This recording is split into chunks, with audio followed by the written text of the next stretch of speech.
Hello.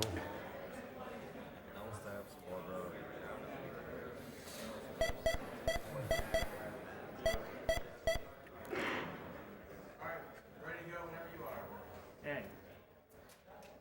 Someone else can count on it. Okay, Oh, okay. All right. 3, 2, 1, go.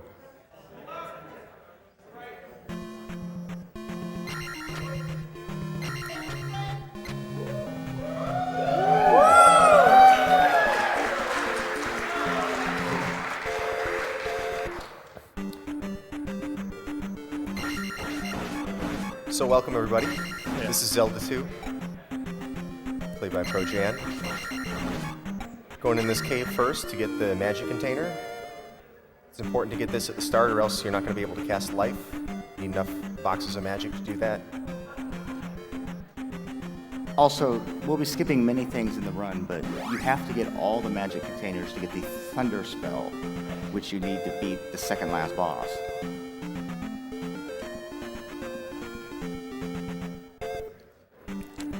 So right now we're just going to get the trophy. The trophy is the quest requirement to pick up the jump spell in the next town.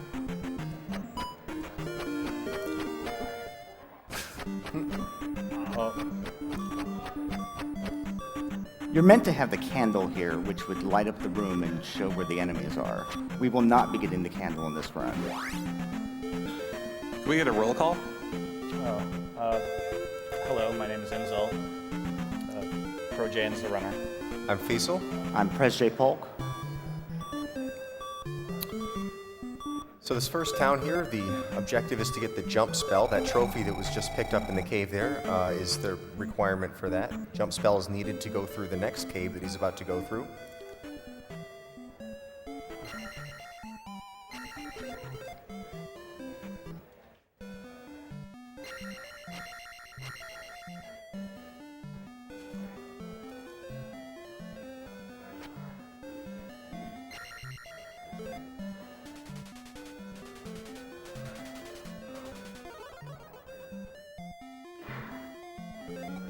And there it is. So the order things are going to be done in this run, first, instead of going to Palace 1, which is probably what they intended for you to do first, the first objective is going to be to get the hammer. So to go all the way through Death Mountain, get the hammer, and then do the things that you need to get the fairy spell before doing any of the palaces. Because the fairy spell lets you go through doors, and that lets you do the palaces much, much faster. So that's the reason for the ordering of things at this stage in the game. Get fairy spell as soon as possible. This cave was meant to be a filter. You're meant to have the jump spell and the candle, otherwise you're expected to die here. Right. You have to get the jump spell, there's no way around that, but you definitely don't need the candle once you've played this enough to understand where the enemies are and how they behave.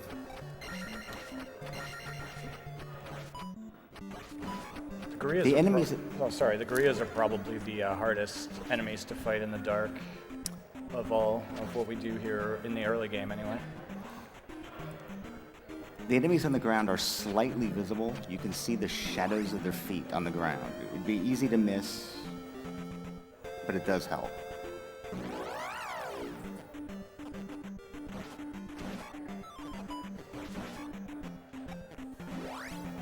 So ideally, we're skipping all of these encounters. Fairy luck. There's little manipulations to try to make it easier to get the skips, but there's still luck involved with whether you can do it or not.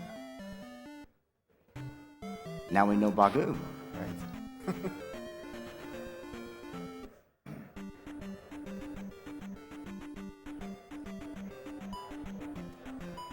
So right now we're just going to go into the next town, pick up the life spell. Yes, so mirror the life spell, and then talk to the riverman to cross. So if you've got anything to read over there, It's a good time for donations. Yeah, sure. First, let me mention, if you are donating, we have, make sure to get your Zelda 1 file names in by the end of this run, because Zelda 1's coming up next. The current winner is BerryTube with $280.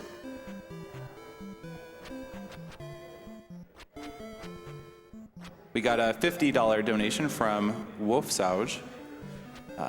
My mom beat breast cancer last year, but not all people are so fortunate to survive this torture. Kill the animals and cancer. Thank you.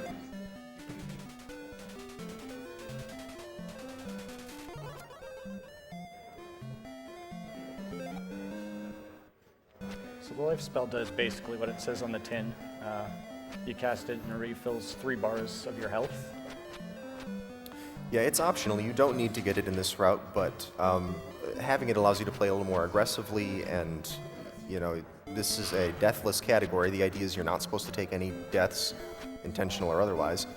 So having the life spell obviously is going to make a big difference. And in some places it's useful to have Beam Sword, so we're going to see him cast life even when he's only got like a little sliver of life gone in some situations.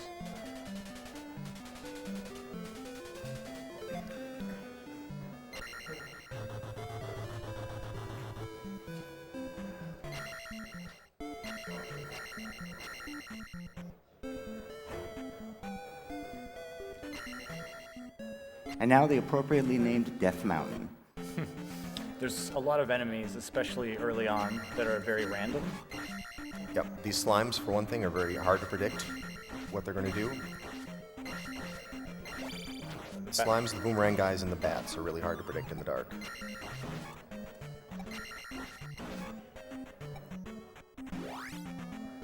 Those little blue slimes are the most unpredictable random enemies in the game.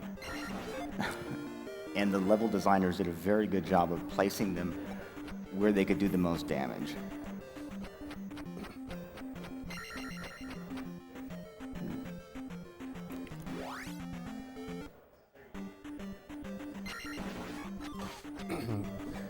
So here you're about to see an enemy that you shouldn't be able to see in the dark, but all the orange enemies show up despite the fact that it's dark. And we believe that's because the orange enemies are using the same palette as the items, which also happen to be orange, and I guess they wanted those to show up in the dark.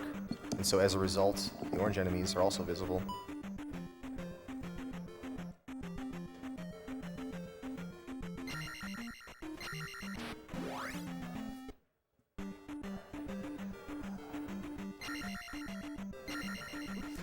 So here's an example of that enemy placement. There are those little blue slimes on those floating ledges, and they jump down on top of you, like that. Right.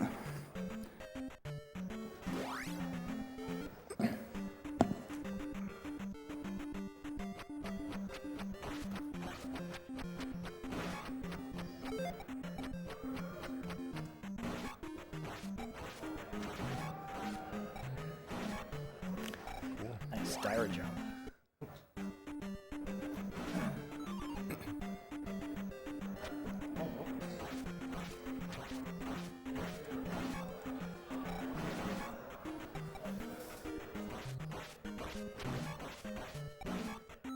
Hey, that's good. So that's a random drop. It's a 50-50 chance, roughly, whether you're going to get a red potion, which refills your magic, or you're going to get a 200 experience bag. He's hoping for the 200 bag because that gets him attack level 3 much sooner. Getting attack power is a big priority for leveling up at this stage. Have to skip a couple levels. All right. Got a red jar in the dark, so he's saved. And now Spectacle Rock, which you may remember from the first Zelda game.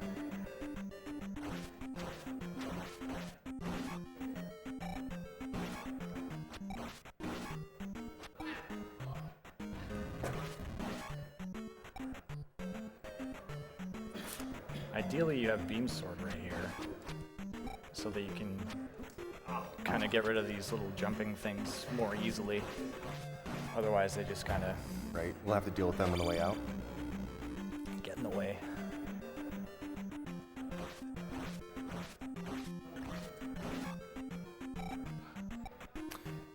And right there, he had to wait before walking off the screen, because if you don't see the experience start to tally up after you kill an enemy, then the enemy is not considered dead if you leave the screen before that happens. Then on the return trip, we'll be waiting for you. Yeah, he'd be right there by the entrance. Looking for red jar there. and there's the hammer. At this point, he will not be taking that point back, because then he would have too much experience. In this category, because we can't take intentional deaths to refill our magic, we have to rely on level ups that are well timed to get our magic refills instead. So for everyone who played this game as a kid, sorry for not picking up that pea bag.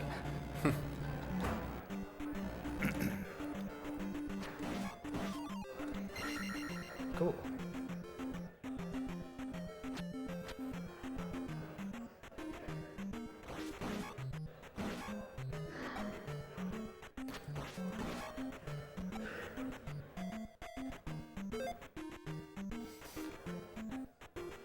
So we're going to pick up another magic container right here. So once again, we're safe for now.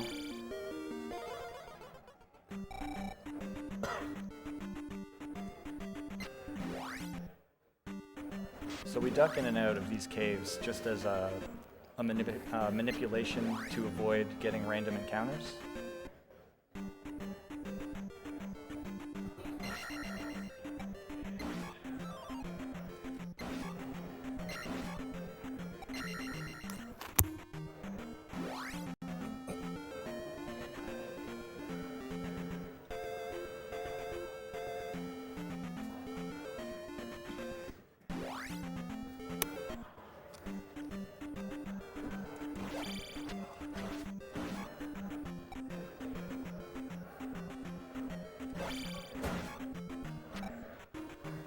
Jumping over that enemy is somewhat of a tricky thing to do.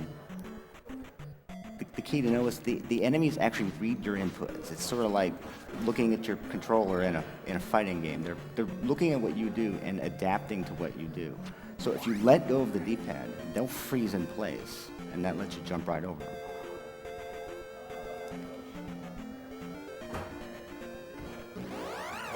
Nice. By getting an encounter on that exact square, it means that we won't get any wandering monsters hitting us all the way to the medicine. Pro Jane discovered that.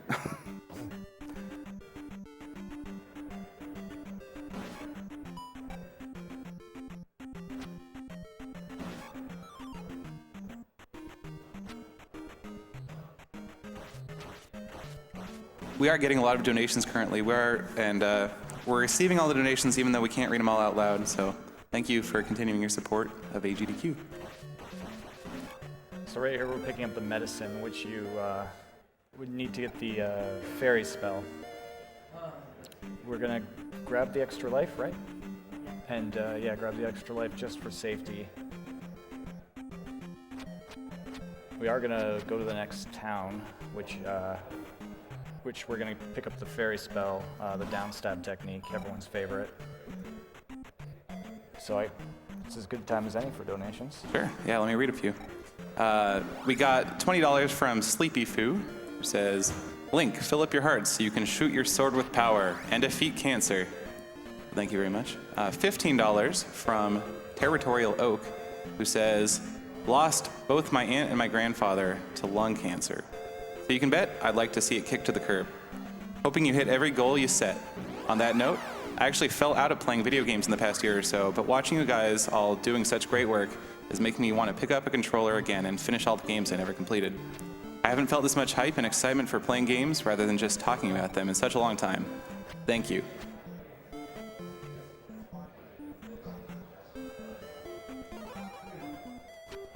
Let me take a moment to thank one of our sponsors, Something Artistic.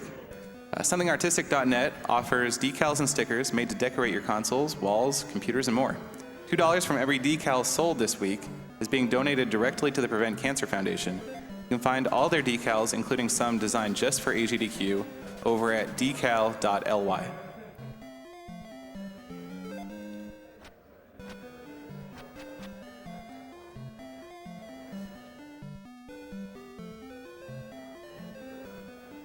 So the downstab is probably the most overpowered thing in the game. Very useful. Very useful. Every time you press the down button when you're in the air, you'll do a little down stab. And so every time you tap the down button, you'll do another attack, and there's no cooldown time, so you can attack 30 hertz. as fast as you can mash the down button. And for speedrunning, the fairy spell is probably the most powerful. Lets you skip keys, and it lets you pick up items without triggering the animation where Link holds up the item and celebrates. So it saves time in 2 different ways, which is why we altered the entire route just to get the fairy spell as soon as possible.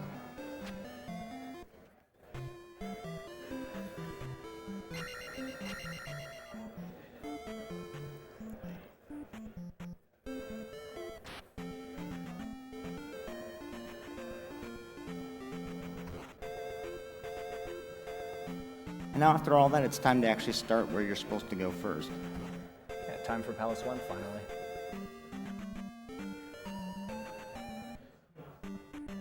So inside Palace 1, the idea is we want to get the maximum bonus from the gem. So all levels will be skipped. I think Magic 2 is kind of a backup plan in this case. Whenever you place the gem at the end of a palace, it will give you enough experience points to get whatever your next level is. So one of the tricks of routing this is that we ensure that we get large bonuses from every palace to get all the experience we need without having to grind enemies. Right. The way the experience works is kind of weird. Experience, you sort of spend it like currency. If you look in the top right corner, you see that next number. You see 24/100. 24 is the amount of experience that he has unspent right now.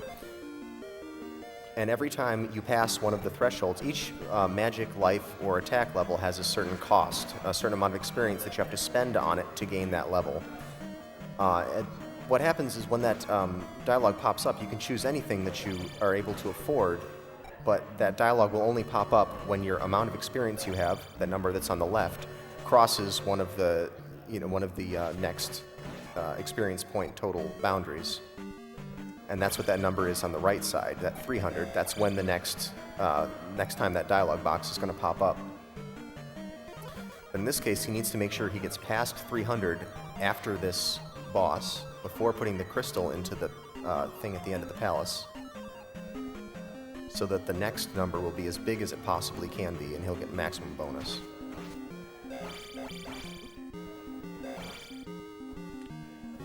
Decent fight, good fight. And there we go. Next is 2,000, so that means he's going to get almost 1,700 bonus when he throws this in here. So by doing this for every palace, he's not going to have to stop and grind, and he's going to be able to end the game with like 6, 7, 8 or something like that.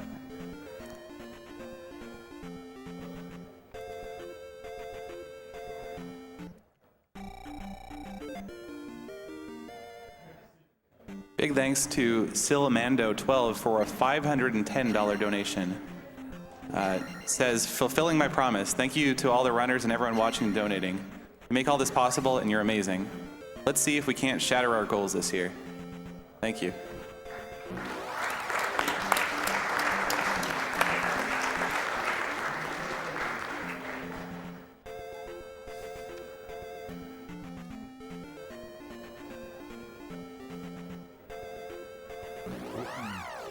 So the encounter luck around Palace 2 is a pretty big sticking point for any category of this game.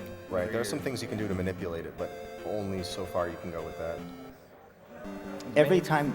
Sorry, I was just going to say the main problem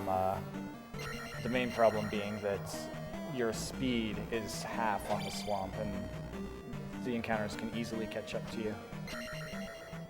I was just saying, every time those overworld enemies clip you, it costs about 7 to 10 seconds. That adds up really quick over the course of the run.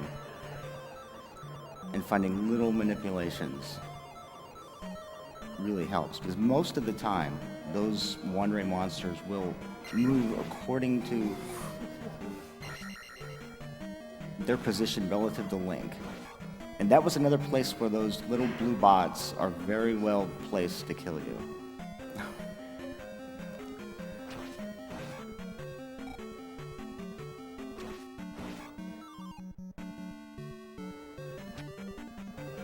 Another 200-point bag just walked right past. Donate to rely on the drop there because of the free red jar.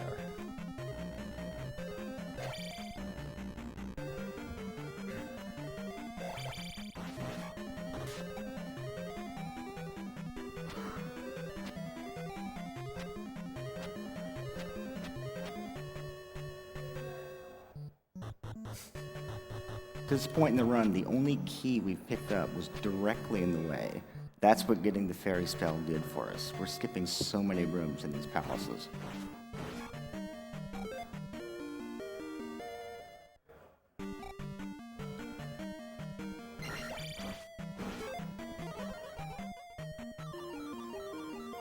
That is the handy glove that allows us to break certain breakable blocks. It's required to get through about half of the palaces from here on out.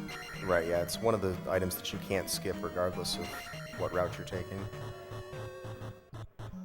Even in the most glitched out runs, which you will see in a bit. You're going to you need that still glove. have to get the glove. And you also got to see there one of the other advantages of the fairy spell. Besides going through the door, when he picked that item up, he just immediately grabbed it. He didn't have to hold it up in the air and play the little tune.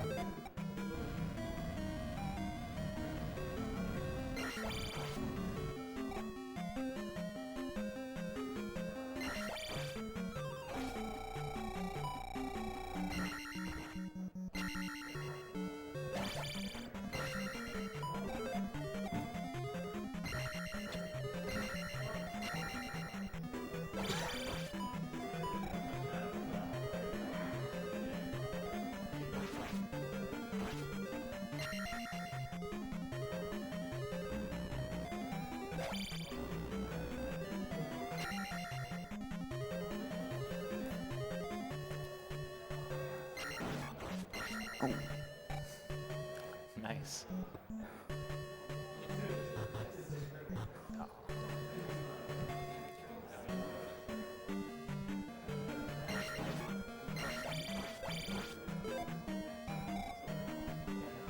when he pauses now and then, it's because every time you cast a spell, you have to re-pause in order to cast it again. So he's re-queuing up the spell to cast it.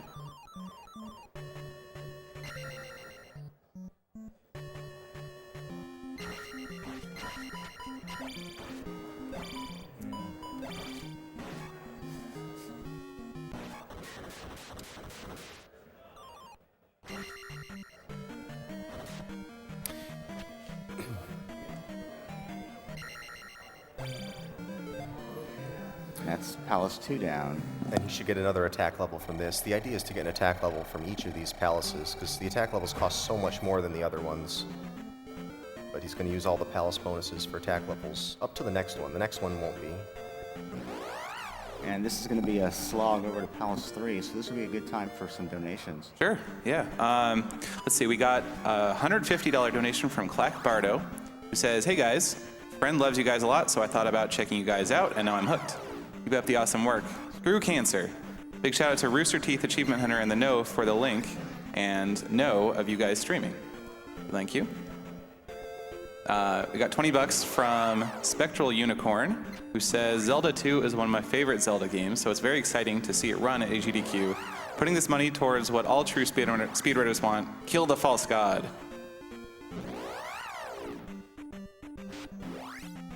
And let me take a moment to just remind you that 100% of any money we get from Twitch subscriptions goes straight to the Prevent Cancer Foundation. So that's a good way of supporting it too. So for this palace, he needs a red jar to drop at some point, and there's 4 chances. Got it on the first one. He got it. There we go. That was a 50-50 chance, and you got it. In terms of speed, P-bag is preferable, but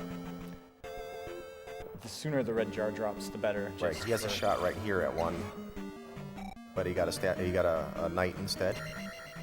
Yeah. So the red jar was slightly slower, but a lot better for reliability. Reliability, yeah.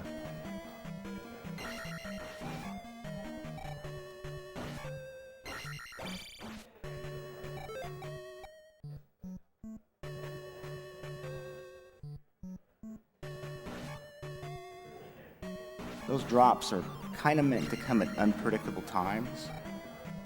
Basically, they come from every 6th enemy you kill that can drop that drop.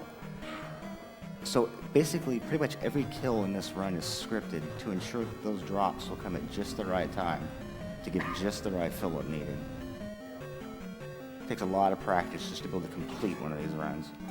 Right, and that's one of the interesting things about routing Zelda 2 is you're not just worried about fighting, you're also worried about counting, keeping track of how many large enemies and sometimes how many small enemies you've killed.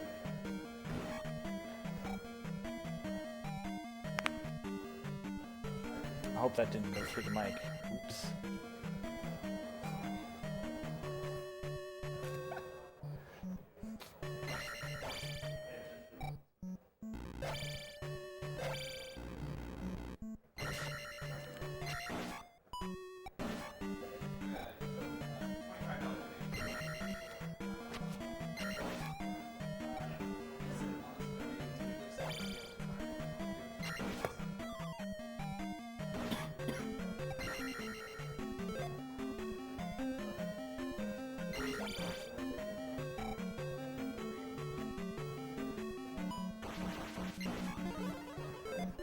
Neat.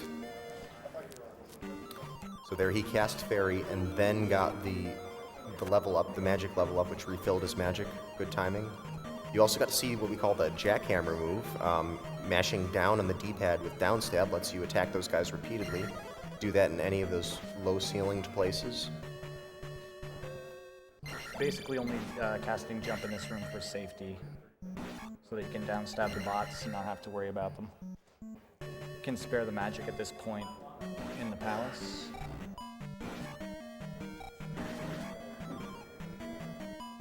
And he looks like he's got enough experience. He needs to be over 400 or over 399 experience going into the boss. So he's close at 263. He'll make it.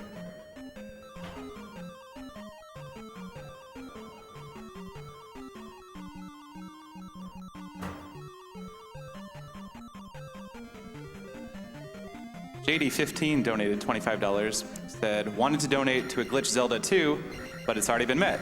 Keep up the good work, guys.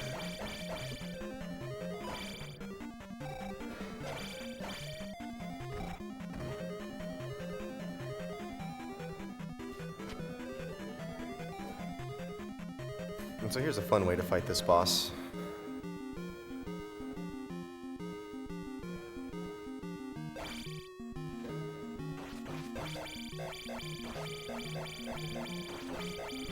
There we go.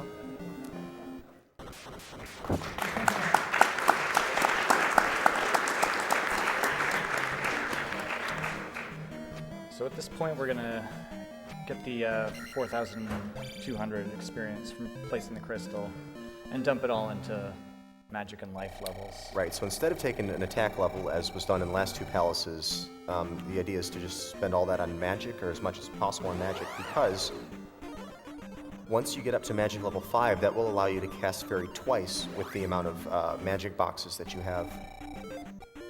So that's the reasoning for taking the magic levels right now.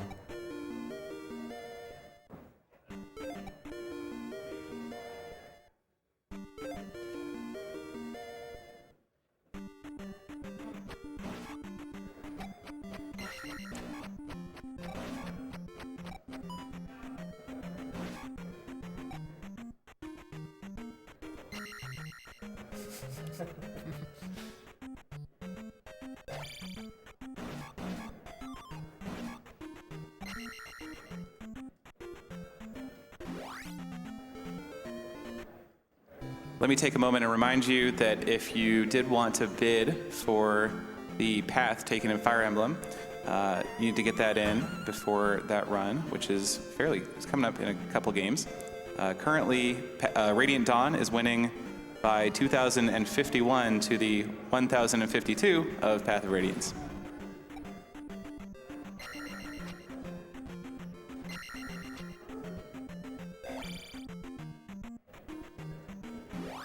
So the overworld in this area in the game is pretty unpleasant.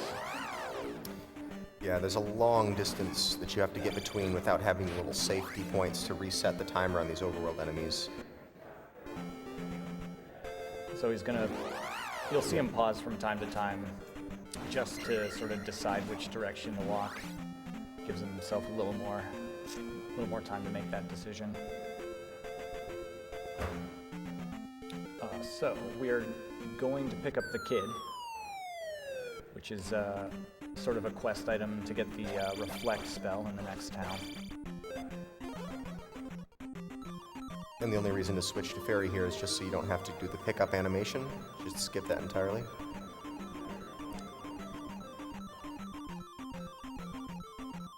So we're gonna, after we exit this bridge, we're gonna duck into the spiked square that gives you the 1-up.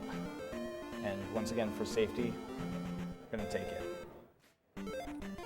This serves two purposes. It lets you manipulate this next encounter, so that it's farther away from you, giving you more chance to dodge. And also makes the next encounter on the grass, which once again makes it farther away, easier to dodge. Got it. So there's two encounters here that are fixed encounters. They're always there when you walk over them. But if you're able to trigger a random enemy on top of the square that has the fixed encounter, you'll get the random enemy instead. So he had bad luck there. The enemy came at him from behind. So he's just going to go in and do this fixed encounter. And so as you can see, it's quite a bit longer than a normal random encounter.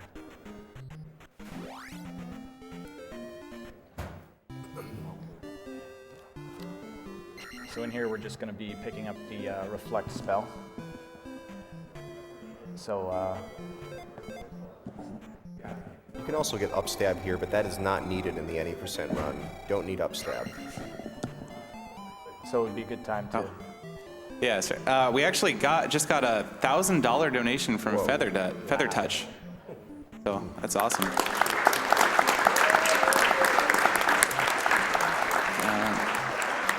Who said, Feather Touch here from the Broforce, putting this towards naming Cloud Ferdy in FF7. I lost my grandfather to cancer, and watching him slowly slip away was one of the hardest things we've done. Thank you very much, Feather Touch.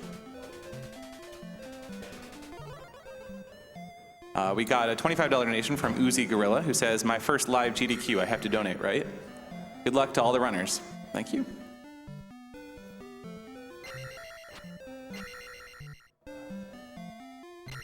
Got a $20 donation from Omni Unknown, who says, meant for my first donation to be during Donkey Kong Country 2, but slept through it. You actually didn't sleep through it. It's been delayed. So here's $20 instead of $10 during Zelda 2. Remember, to everyone watching, speedrunners don't meet goals, we destroy them. Also, save the animals is winning? That can't be right.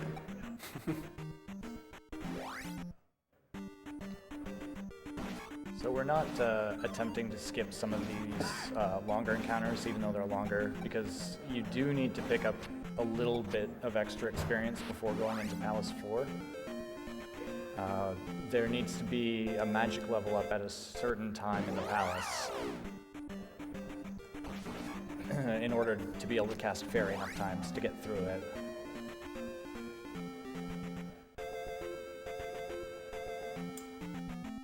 And we did pick up the Reflect spell, so gonna just mention that we pick it up for exactly one reason, which is the boss of Palace 4.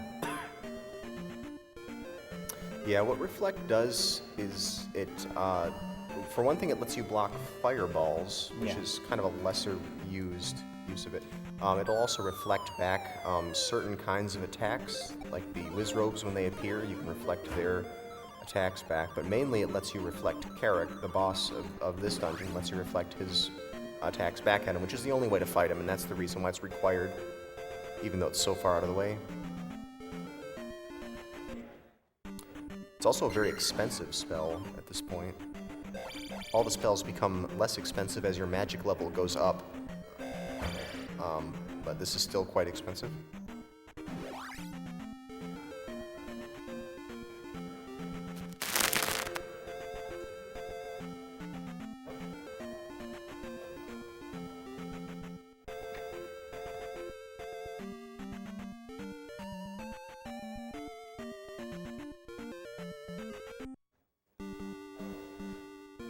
Oh, good, I didn't miss the whole run.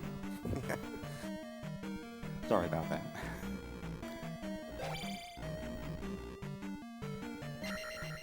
So this palace is unique in that instead of being basically a straight line, it branches off into two sides, the left side and the right side. The right side contains the boots, which lets you walk on water to access Palace 5. And in some categories, it's faster to kill the boss and then come back and get the boots second. In some categories, I think it's even faster to get the boots first. before you get then reflect. Yep. Just depending on if you're using deaths or if you're using the up A, the game restart.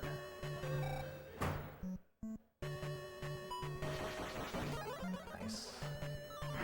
Cool. We should probably point out that up A, this category is no deaths, no up A. You can use intentional deaths to help you in a lot of ways. You can not just warp where you are, you can also use it to refill magic, and the up A, pressing up A on the second controller while the game is paused basically forces a game over. It's sort of like the suicide button in case you get stuck or something. But that ends up being very useful in a speed run because you can use it to warp back to the starting palace at the beginning of the game, which saves you a lot of backtracking, gives you your lives back, etc. So that's actually a faster way to beat this game. So. Yeah, and he got it. He needed that red potion. If he didn't have that, he would have had to either hope for another one or walk out to the outside of this palace and farm them. Sometimes these guys are real jerks and don't come out of their little hidey holes.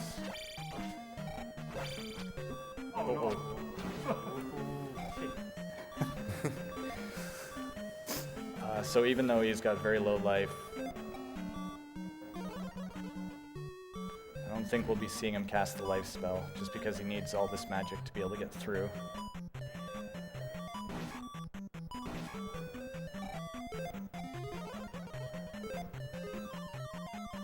Killing exactly 2 of those gives enough experience to take magic 6 right here.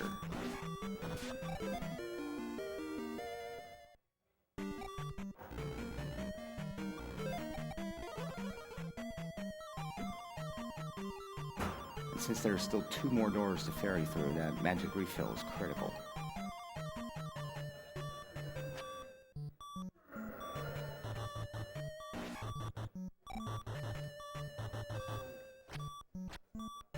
Let me take a moment here to thank Tiny Build Games, which is one of our sponsors. Tiny Build Games is an indie developer morphed into an indie publisher. They partner up with indies across the world to help provide their games, to help better their games as well as develop games themselves. Check them out at tinybuild.com and check out their game Speedrunners, available in the AGDQ 2015 Humble Bundle. Got a lucky drop there. Yeah, he was fortunate to get a red jar, gets his magic back for this boss. Because this boss, there's no skill to it. You just have to reflect his shots and hope he dies before he kills you. And being down to 1 heart made that dicey. Right, the first hit is free if you do it right, and the rest is all just roll the dice and... Right, hope he doesn't appear on top of you before you killed him.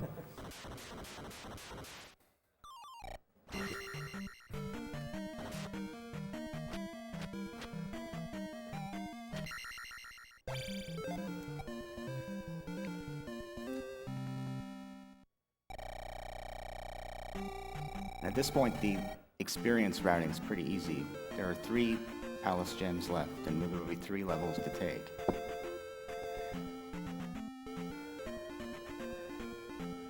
At this point, it's just about staying alive and staying on the route.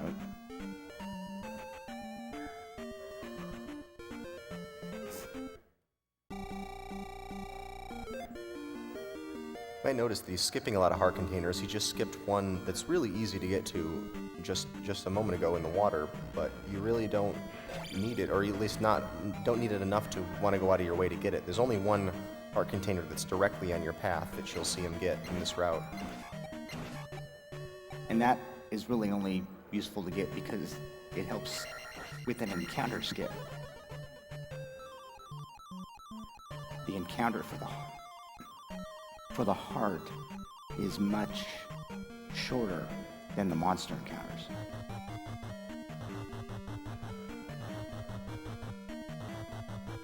A quick thank you to N. Scott G for a $50 donation.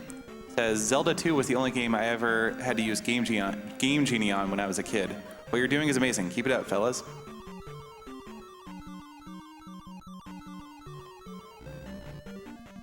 Thanks to all those donations, because there's going to be a run coming up that's going to look like a Game Genie run.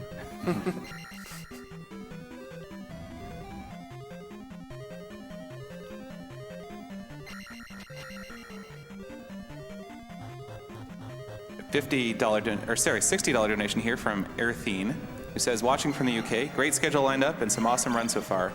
Money means less cancer.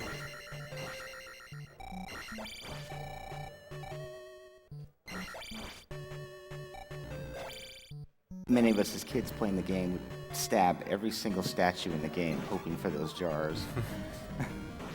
Even as a speedrunner, you gotta know where they all are, because the guaranteed ones are very useful.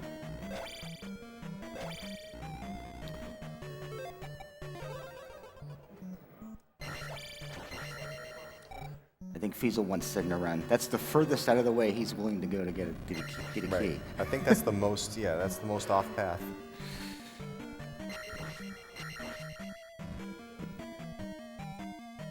This little detour down here is to get the item of this dungeon, which is the flute. It's just a sequence item. It lets you get to the next palace. That's about all it's for. By the way, this is intentional. He didn't just glitch through a wall. That's just there to trick you.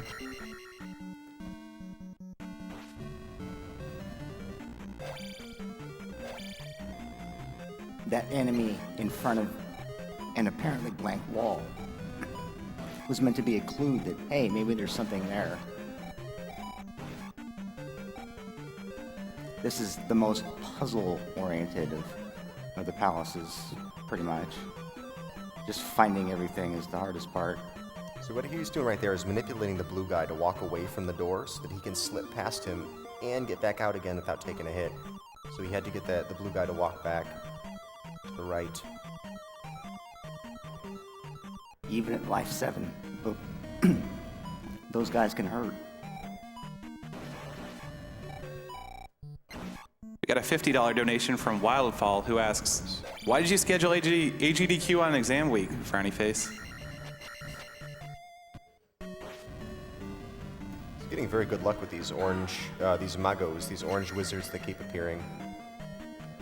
They're random, and they can appear right in front of you in ways that you just can't avoid getting hit, so very fortunate. My least favorite way is when they appear right in front of you, so that as you bounce over them, they turn around and snipe you from behind. Oh.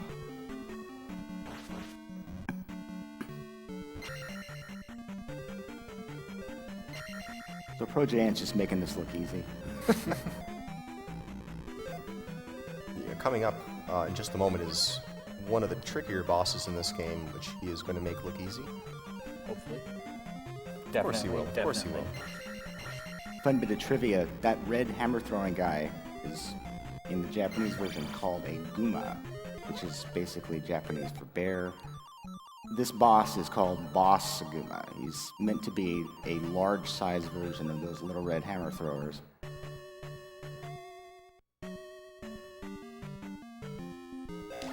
And he's red and he has a hammer. A hammer that has an absolutely giant hitbox that can snipe you in very surprising distances. Nice fights.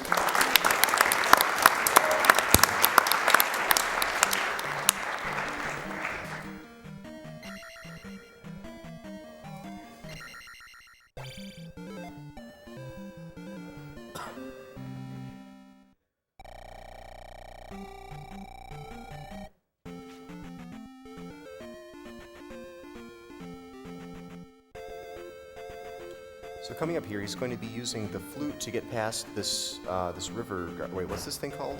River Demon. The River Demon? River Devil? Demon? River Devil? Okay. One of the two. And he ducks in there to reset the encounter timer, but what he's hoping to do is get one of these enemies on this square. Nope, didn't want to help. You can skip this encounter, and this saves a lot of time if you do that, but enemies weren't cooperating. Nintendo's version of bullet hell right here on these encounters.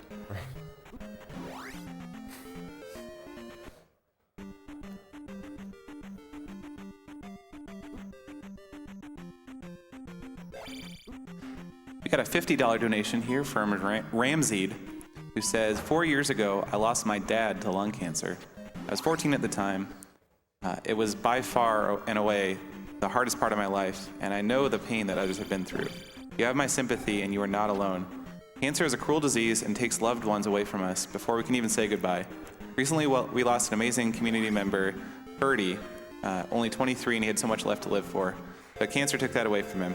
With the money raised by AGDQ, we can prevent others from being taken from us. This donation is for my father and Ferdy. Thank you. No, he wasn't going the wrong way there.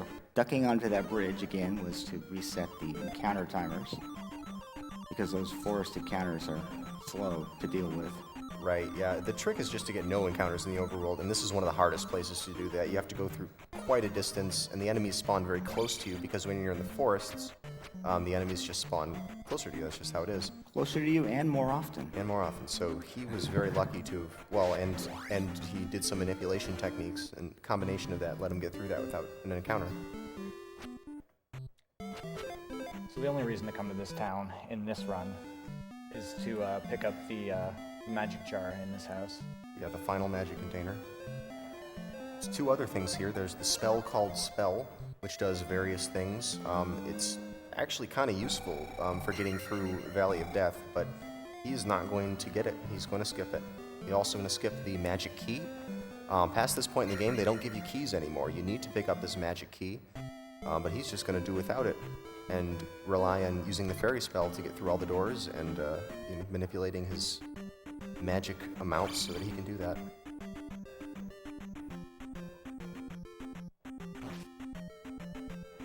Most speedrunners of this game would get the spell called Spell for a later part of the run. Skipping it increases the difficulty of the run by a great deal.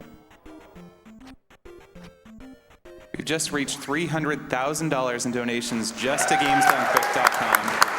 Well done.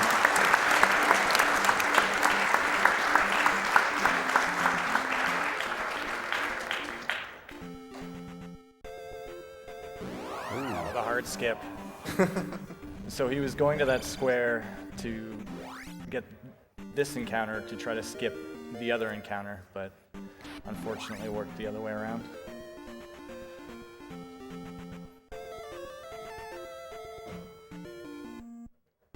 And we're done with the flute for the run.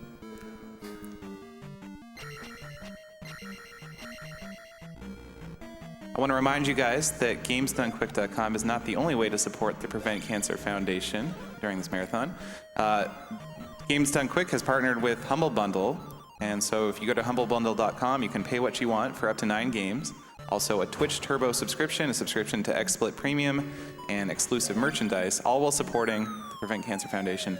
humblebundle.com. Maybe? No. The dungeon item of this level is the cross, which would let you see certain invisible ghosts.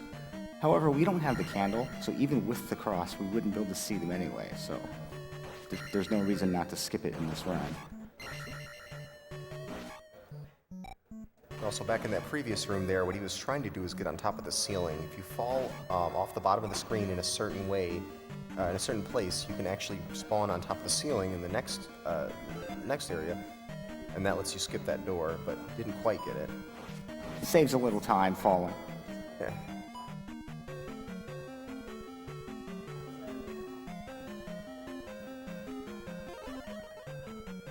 Experience set to 3950 out of 4000, which is perfect. To take a magic fill up right here.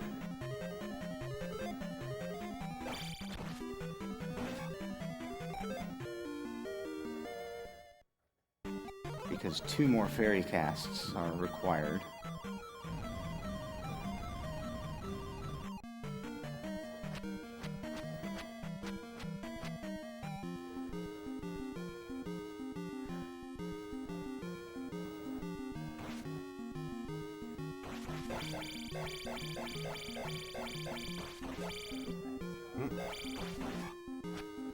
Good recovery. He tried to get out of the way.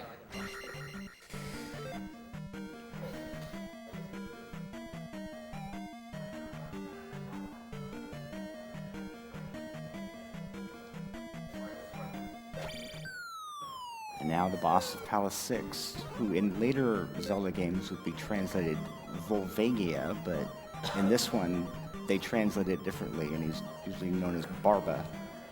All right, so let's see what this works here.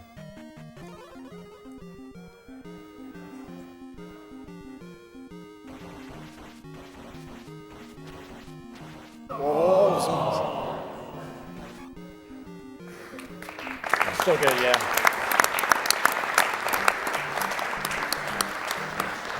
So the important thing to realize about that boss is that if you walk through the room without stopping for anything, like not to readjust or jump on that little platform, he will always appear in the right pit. For the first cycle. For the For first the first cycle, which cycle. should be all you need if you're using that crazy strat that he used. So the last thing that it remains to get is the Thunder Spell. You need to have all of the magic containers in order to get this. That's the reason we collected those magic containers throughout. And the Thunder Spell, it can be used to attack enemies, but it's not really all that useful for that. Mainly you need it so that you can fight Thunderbird, the second last boss. It's just required to be able to hurt him. And there's an invisible ghost in that town. You're meant to have the candle and the cross, and there are many of those ghosts coming up in the Valley of Death.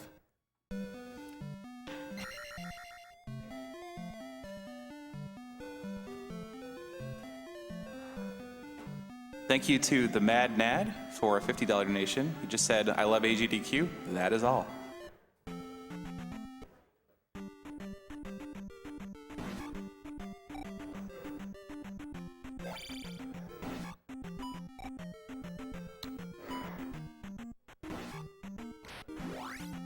Thanks for an anonymous $15 donation. They said, I had leukemia when I was 5 years old. And during the treatments of chemotherapy and radiation, I played hours and hours of Donkey Kong Country in the hospital. I think what you're all doing is amazing, and God bless you all. Thank you.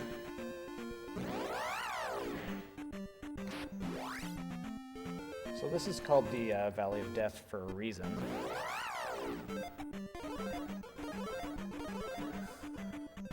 All right, he's using up all his, casting all the spells he can because you get this magic jar here.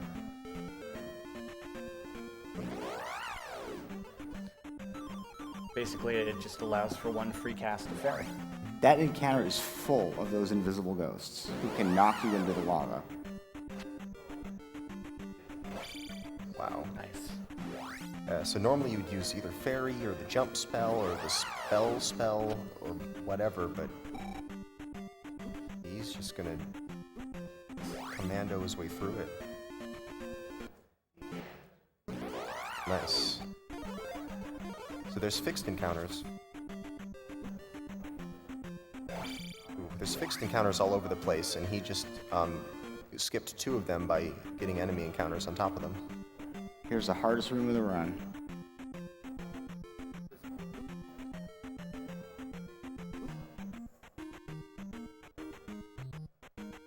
All right. Okay.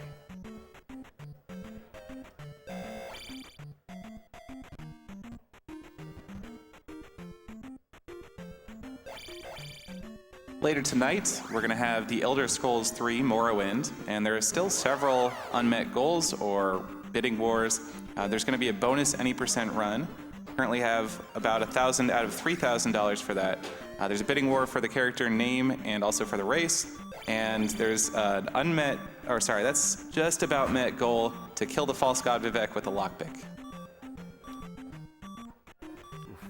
And he's in. Well, the good news is we made it.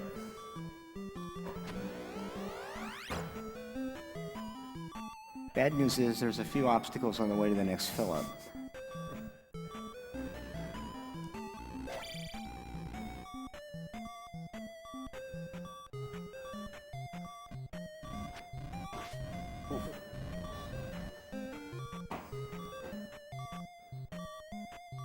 Every enemy in here is a souped-up version of the enemies in the rest of the game. They're tougher, they do more damage. Plus, the entire level's a giant maze.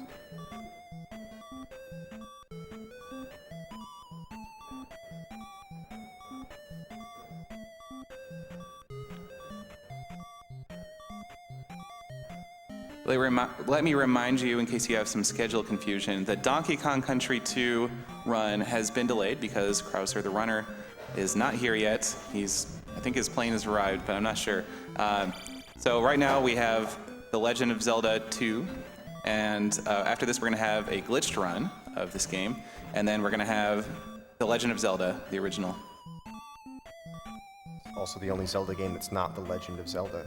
It's just Zelda 2. Well, my mistake, sorry. Oh, it's okay. The funnest fact of all. So those, good attempt. Those red bird knights can do one of like 5 or 6 things. And that's the worst thing That's you can the do. worst thing it can do, is jump towards you immediately. And of course, the blue slime to jump right in your face right there, adding insult to injury.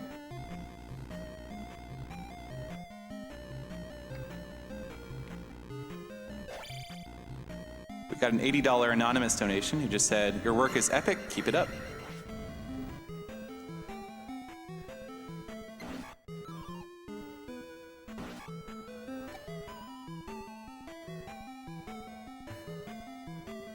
So had there not been a death, this would be the place where he would have gotten a red jar to refill his magic at that statue back there. So we were very close to that. Almost made it.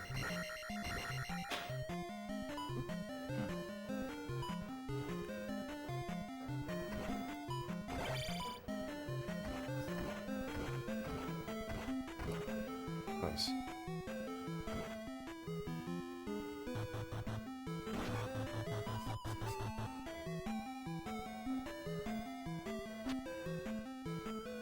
We got a $200 donation from Chair RXN, who says, "Thanks for all the hard work by the runners and the organizers. What a great cause.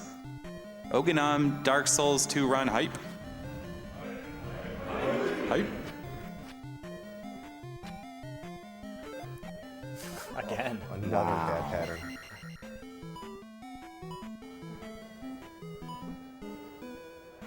And a bad beam pattern.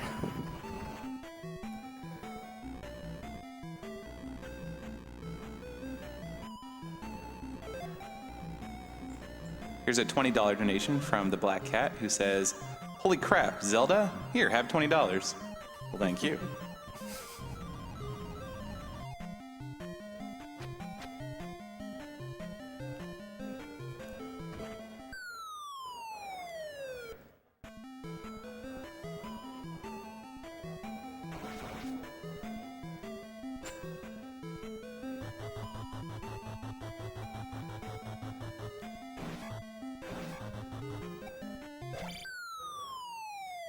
Okay, so he's hoping for a red potion drop out of this, and he gets it. You need your magic refill to be able to cast Thunder in order to harm Thunderbird. This is the end of the game. At Magic 7, it uses most of your magic.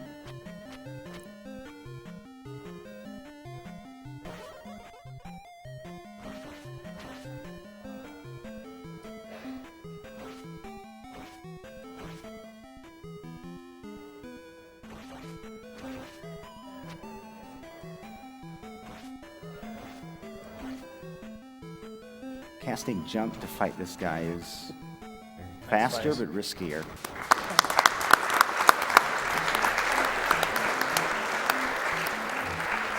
So that was the real final boss. This is not nearly as challenging as that, but it can go wrong. This guy can behave a little randomly. See what happens.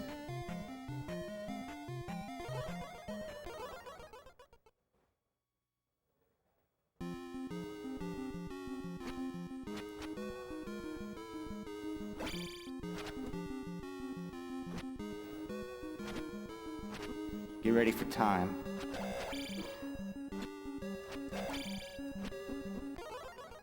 Time.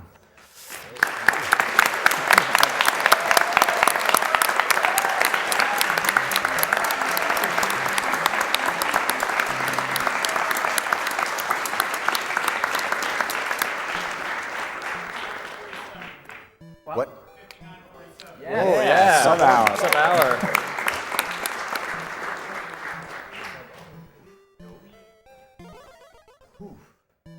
Yeah, excellent. Nice job. So that was what Zelda 2 looks like, normally. Relatively normally. Yeah, if you're very good at it. Very, very good at it. And the glitched donation incentive was met, so I'm going to show you what it looks like Thank you, everyone, way for less that. normally. You want the chair? Yeah, I'll take the chair. You want to be my player too? That was ProJN on Zelda 2. What a great run. Thank you. So we have a glitch run of Zelda 2 upcoming.